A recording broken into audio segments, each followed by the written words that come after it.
पहला मेरे वालों सारे ही जिहड़े भी मतलब भैन भरा वीर आए ने सारिआं नूं सत श्री अकाल आदाब नमस्कार। तो बहुत खुशी हो रही है वैसे सारे इत्थे इकट्ठे होए आ ते ज़्यादा टाइम ना लेंदे होए मैं एक गीत ते उस तो बाद 2-3 टप्पे ते फिर हाँ जी समाप्त। झगड़िया चेहड़िया नू नित दे बखेड़िया नू कर दे दू एक पासे जी लवे सजना वे जी लवे सजना सब नू वंड दे हासे जी लवे सजना झगड़िया चेहड़िया नू नित दे बखेड़िया नू झगड़िया चेहड़िया नू नित दे बखेड़िया नू करके तू एक पासे जी लवे सजना सब नू वंड दे हासे जी लवे सजना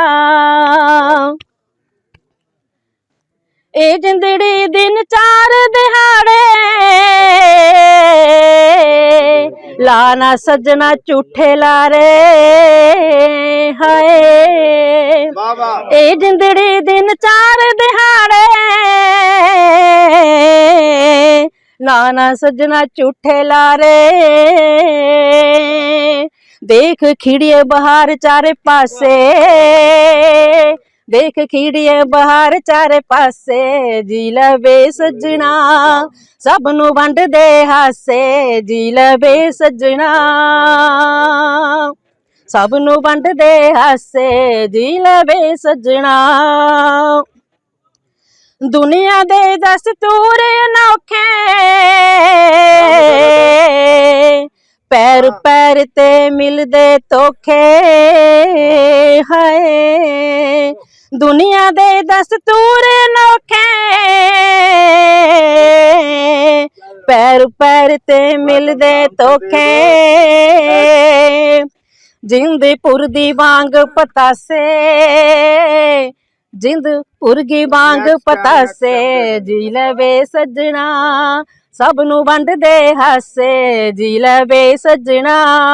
सब नू वंड दे हासे जी लवे सजना। ते हुण मैं 3 टप्पे गा रही अपने सारे नू संबोधन करके। तंद चरखे ते पावा तंद चरखे ते पावा मिट्टी करतारपुर दी नी मैं चुम के मथे नाल लावा नी मैं चुम के मथे नाल लावा पेड़े पेड़े पेड़े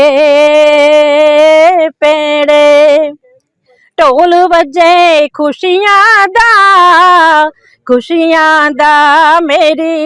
सांझी बैठक दे बेड़े जी मेरे सांझी बैठक दे बेड़े जी मेरी